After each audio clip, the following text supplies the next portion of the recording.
আসসালামু আলাইকুম। আয়াত হোম কুকিংয়ে আপনাদের জানাই সকলকে স্বাগতম। আমার আজকের রেসিপি ইয়োগurt কেক বা টক দইয়ের কেক। এই কেকটি বানানো যেমনটাই সহজ, খেতে লোভনীয়। ছোট ছোট বাচ্চারাও আমার এই রেসিপিটি ফলো করলে অবশ্যই পারফেক্ট হবে, 100% গ্যারান্টি দিয়ে বলতে পারি। তবে আজ আমি এই কেকটা ইলেকট্রিক বিটার আর ওভেন ছাড়াই বানিয়ে দেখাবো। এটি বানানো যেমনটাই সহজ তেমনটাই হবে লোভনীয়। তবে একটি কম খরচে অল্প সময়ের মধ্যেই কিভাবে বানাবেন সেটি আমি দেখাবো। তবে রেসিপিটি পুরোটা দেখার অনুরোধ রইল। রেসিপির মধ্যে থাকবে কিছু টিপস অ্যান্ড ট্রিক্স, যেটি ফলো করলে অবশ্যই পারফেক্ট হবে। তবে চলো রেসিপিটি শুরু করা যাক। এখানে যেহেতু আমি বিটার ইউজ করব না বা ইলেকট্রিক বিটার ইউজ করব না, তার জন্য আমি এখানে দেখিয়ে দিচ্ছি যে কিভাবে বিট করে নিতে হবে। আপনারা চাইলে এরকম হ্যান্ড উইক্সের সাহায্যেও বানিয়ে নিতে পারেন, আবার চাইলে এরকম কাঁটা চামচের সাহায্যেও বানিয়ে নিতে পারেন। তার জন্য এখানে দুটো কাঁটা চামচ নিয়ে এইভাবে লাগিয়ে আমি একটি গার্ডারের সাহায্যে এটিকে বেঁধে নিচ্ছি। এখানে এবার এটা আমার ইউজ হবে হ্যান্ড উইক্সের কাজ। এবার আমি সাইডে রেখে দিচ্ছি। অন্যদিকে দুটো ডিম নিয়ে নিয়েছি। ডিমের সাদা অংশটা একটা বাটিতে রাখছি, আরেকটা বাটিতে কুসুমটা। তবে লক্ষ্য রাখতে হবে কুসুমটা কোনোভাবেই না সাদা অংশের সাথে মিশে যায়। আমার একটু মিশে গিয়েছিল, তবে কোনো অসুবিধে হয়েছিল না। এবার আমি একটি বোলের মধ্যে নিয়ে নিচ্ছি 80 গ্রাম মতন বাটার। এখানে কাপের মাপ করলে 1/3 কাপ বাটার নিয়েছি। বাটারটা চাইলে আপনারা মেল্ট করেও নিয়ে নিতে পারেন, আবার চাইলে বাটারের বদলে সাদা তেলটাও ইউজ করতে পারেন। তবে কোনো রকম গন্ধ না থাকে সেই সাদা তেলটাই ইউজ করবেন, তাতে করে এই রেসিপিটি ভালো হবে। তবে আমি বলবো বাটার ইউজ করলে এই রেসিপিটি খেতে বা কেকটা খেতে ভালো লাগে। এবার এখানে দিয়ে দিচ্ছি চিনি। এখানে চিনিটা দিয়ে দিচ্ছি আমি 70 গ্রাম মতন। এবার সুন্দরভাবে এটিকে আমি মিক্স করে নেব। আপনারা চাইলে এটা হ্যান্ড উইক্স বা বিটারের সাহায্যেও বিট করে নিতে পারেন। তবে সকলের বাড়িতে তো আর ইলেকট্রিক বিটারটা অ্যাভেলেবেল থাকে না, তাই অনেক রেসিপি আছে যেটি বানাবার চেষ্টা করলেও বানাতে পারি না। তবে আমার এই পদ্ধতিটি ফলো করলে বানালে অবশ্যই আপনাদের পারফেক্ট হবে, একদম খারাপ হবে না, 100% গ্যারান্টি দিয়ে বলতে পারি। এভাবে করে মিক্স করে নিচ্ছি আমি। চিনিটা হালকা মেল্ট হয়ে আসলে বা হালকা গলে গেলে বাটারটার সাথে মিক্স হয়ে গেলে এখানে আমি এবার দিয়ে দেব ডিমের যে হলদে অংশটা রেখে দিয়েছিলাম আলাদা করে, সেই 200 গ্রাম মতন। এবার ময়দাটাকে আগে থেকে নিয়ে আবারও আমি এটি মিক্স করতে থাকবো বা বিট করতে থাকবো যতক্ষণ পর্যন্ত না চিনিটা গলে আসে আর একটা ক্রিমি টেক্সচার এসে যায়। এখানে সবটুকু আমি ডিমের হলদে অংশটা দিয়ে দিচ্ছি, দিয়ে আবারও এটি মিক্স করতে থাকবো বা বিট করতে থাকবো। এখানে আমি পুরো প্রসেসটাই এই কাঁটা চামচের সাহায্যে বানিয়েছি। আপনারা না বিশ্বাস হলে বাড়িতে একবার বানিয়ে দেখুন, বারবার বলছি একবারও খারাপ হবে না, কথা দিচ্ছি। এইভাবে সুন্দরভাবে মিক্স করে নিতে হবে। আপনারা চাইলে এই কাজটা হ্যান্ড উইক্সের সাহায্যেও বানিয়ে নিতে পারেন, তবে ইলেকট্রিক বিটার হলে বেশি ভালো হয়, সময়টাও কম হয় আর খাটনিটাও কম থাকে। এখানে এবার মিক্স করা হয়ে গেছে। এবার আমি এই পর্যায়ে দিয়ে দেব ময়দাটা এখানে আমি 200 গ্রাম মতন দিয়েছি। আমি সবগুলো উপকরণ ডেসক্রিপশন বক্সে দিয়ে দেব মাপসহ, আপনারা চাইলে দেখে নিতে পারেন। ময়দাটা আমি আগে থেকে চেলে রেখে দিয়েছিলাম। এবার ময়দাটা এখানে দিয়ে দিচ্ছি আমি। এবার দিয়ে দেবো এখানে বেকিং পাউডার। এখানে বেকিং পাউডার দিয়ে দিচ্ছি 1 টিস্পুন।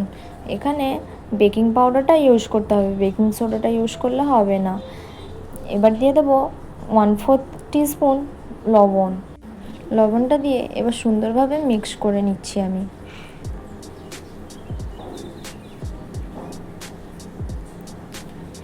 মিক্স করা হয়ে গেলে এবার হাতের সাহায্যে আমি একটি ডো বানিয়ে নেব।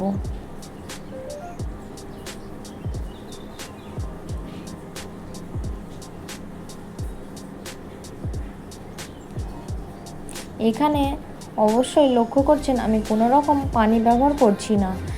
পানি ছাড়াই এইভাবে একটু হাতের সাহায্যে চাপ দিয়ে দিয়ে এটিকে একটু ছেনে নিলেই সুন্দর ডো হয়ে যাবে। ডিমের গন্ধটা যাতে না আসে তার জন্য এখানে আমি দিয়ে দিচ্ছি 1 টেবিল স্পুন ভ্যানিলা এসেন্স। তবে ভ্যানিলা এসেন্সের বদলে আপনারা চাইলে এলাচ পাউডার করেও দিয়ে দিতে পারেন, আবার চাইলে এলাচ পাউডারের বদলে জয়ফলের গুঁড়ো করেও দিয়ে দিতে পারেন। এইভাবে আমি ডোটা বানিয়ে নিয়েছি। দেখে নিশ্চয়ই বুঝতে পারছেন যে ডোটা কতটা শক্ত রাখতে হবে। আমার এখানে ডোটা বানানো হয়ে গেছে। এবার আমি সমান ভাগ করে দুটো লেচি কেটে নিচ্ছি। তবে অল্প একটু কম বেশি হলেও চলবে। এবার ডোটাকে আমি সুন্দরভাবে শেপ দিয়ে নিচ্ছি এখানে।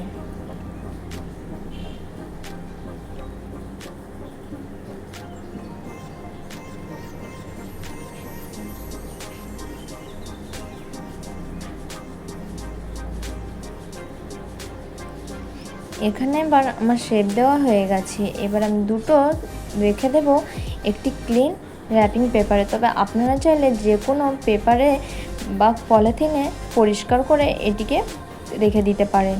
আমি এখানে এইভাবে করে রেখে দিচ্ছি। তবে একটু টাইট করে শক্ত করে মুড়ে নিতে হবে যাতে ডোটা সুন্দরভাবে সেট হয়ে যায়।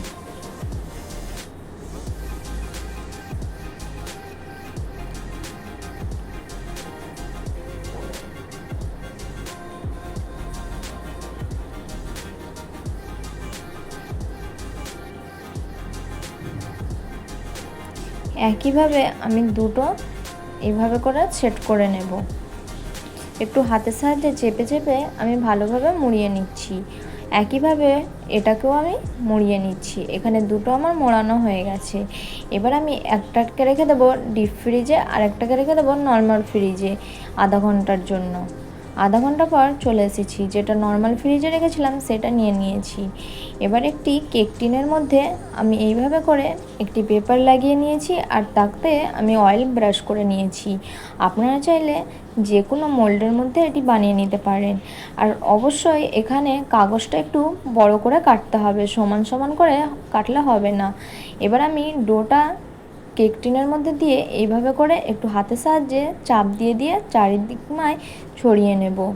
এখানে সমান করে ছড়িয়ে নিয়েছি। এবার একটি স্প্যাচুলারের সাহায্যে এইভাবে করে আমি সমান করে নিচ্ছি। বারবার বলছি যে কেক টিনের মধ্যে মাপ করে কাগজটা কাটবেন না, তাহলে কেকটা ওঠানোর সময় অসুবিধা হতে পারে। ভালোভাবে চেপে চেপে এটিকে আমি শেপ করে নিচ্ছি।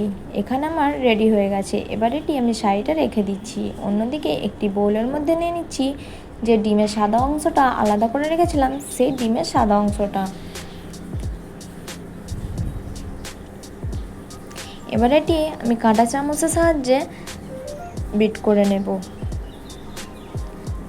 এটা যখন হালকা হালকা ফর্ম হতে শুরু করবে সেই পর্যায়ে আমি দিয়ে দেবো এখানে চিনি। এখানে আবারও আমি 70 গ্রাম মতন চিনি দিয়ে দিচ্ছি। তবে একবারই এখানে চিনিটা ইউজ করব না, অল্প অল্প করে চিনিটা দিতে থাকবো আর বিট করতে থাকবো কাঁটা চামচের সাহায্যে।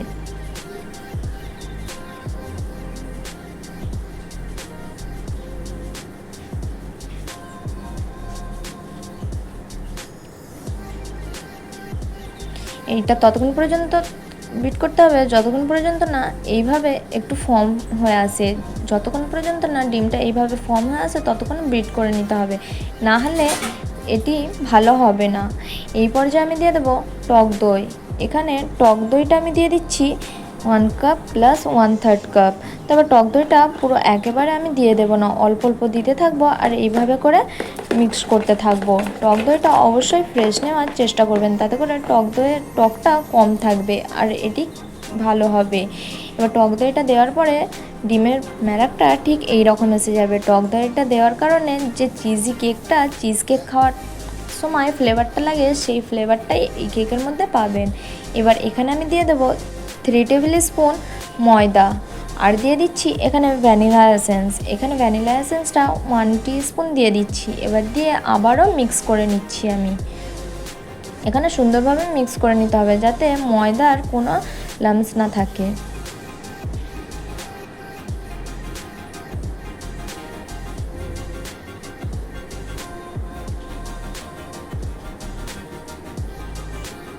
এখানে আমার সুন্দরভাবে মিক্স করা হয়ে গেছে। এবার আমি কেক টিনের মধ্যে ডোটা রেডি করে রেখেছিলাম তার মধ্যে দিয়ে দেব।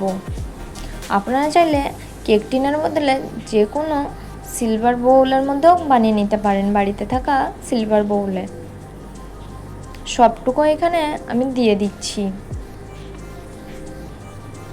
দেওয়ার পরে এইভাবে একটু ট্যাপ ট্যাপ করে নেব যাতে ভিতরে কোনো বাতাস থেকে থাকলে বেরিয়ে আসবে। এইবার যে ডিপ ফ্রিজে ডোটা রেখেছিলাম সেই ডোটা নিয়ে নিচ্ছি এখানে। এবার আমি একটি গ্রেটারের সাহায্যে এটি গ্রেট করে নেব। যেহেতু এখানে টক দই দেওয়া হয়েছে বা টক দইয়ের ব্যাটারটা দেওয়া হয়েছে, এখানে চেপে চেপে দিলে ডোটা নিচই চলে যাবে আর টক দইয়ের লেয়ারটাও ওপরে চলে আসবে, যেটি দেখতেও ভালো লাগবে না আর খেতেও ভালো লাগবে না। তাই এইভাবে করে গ্রেটারের সাহায্যে গ্রেট করে নিচ্ছি। এখানে সরুর দিকটা বা মোটার দিকটা যেইভাবেই হোক গ্রেট করে দিয়ে দিতে পারেন, তবে সমানভাবে চারিদিকে যেন ছড়িয়ে থাকে। এইভাবে দেখে কতটা সুন্দর লাগছে তাই না? যেমনটাই দেখতে সহজ তেমনটাই কিন্তু বানানোও সহজ। এবার আমি এটি বেক করে নেব। তার জন্য একটি হাঁড়ি বসিয়ে নিয়েছি, হাঁড়ির নিচে দিয়ে দিয়েছিলাম লবণ আর একটি স্ট্যান্ড লাগিয়ে দিয়েছি, দিয়ে আমি প্রিহিট করে নিয়েছিলাম ওই 5 মিনিট মতন। এবার 5 মিনিট পর কেকটা বেক করে নেব। এখানে সুন্দরভাবে দিয়ে আমি ঢাকা দিয়ে দিচ্ছি। এখানে আমি একটি স্টিলের বাসন ওপর থেকে চাপা দিয়ে দিয়েছিলাম যাতে সুন্দর কালারে আসে কেকটার মধ্যে। এবার আমি লো ফ্লেমে 40 মিনিট মতন এটি বেক করে নেব। 40 মিনিট পর আমি খুলে দেখিয়ে দিচ্ছি যে কতটা সুন্দর কালার এসেছে। দেখতে দেখো কতটা লোভনীয় লাগছে। যতটা লোভনীয়, আবারও বলছি, ততটা সহজ। দেখে মনে হলো না যে কতটা সহজ? কেকটা রেডি হয়ে গেছে। কি করে বুঝবেন রেডি হয়ে গেছে? এইটি একটি কাঠি নিয়েছি, কাঠিটা পরিষ্কার করে আমি ধুয়ে নিয়েছিলাম। এবার কাঠিটা এর মধ্যে দিয়ে আমি চেক করে নিচ্ছি। দেখো কাঠিটা পুরো ক্লিন এসেছে, তার মানে বুঝে নিতে হবে কেকটা রেডি হয়ে গেছে। এবার আমি কেকটা তুলে নিচ্ছি। এবার কেকটা তুলে নিয়ে আমি ঠান্ডা করে তারপরেই প্লেটে ঢালবো। গরম গরম অবস্থায় ঢালবেন না, তাহলে এটি খারাপ হয়ে যাবে। কেকটা ঠান্ডা হওয়ার পর অনেকটা চুষে যাবে, ভয় পাওয়ার কিছুই নেই। এবার আমি প্লেটে তুলে নেব।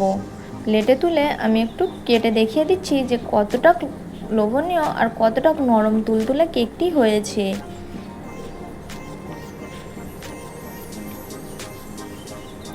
দেখো কতটা নরম হয়েছে তাই না?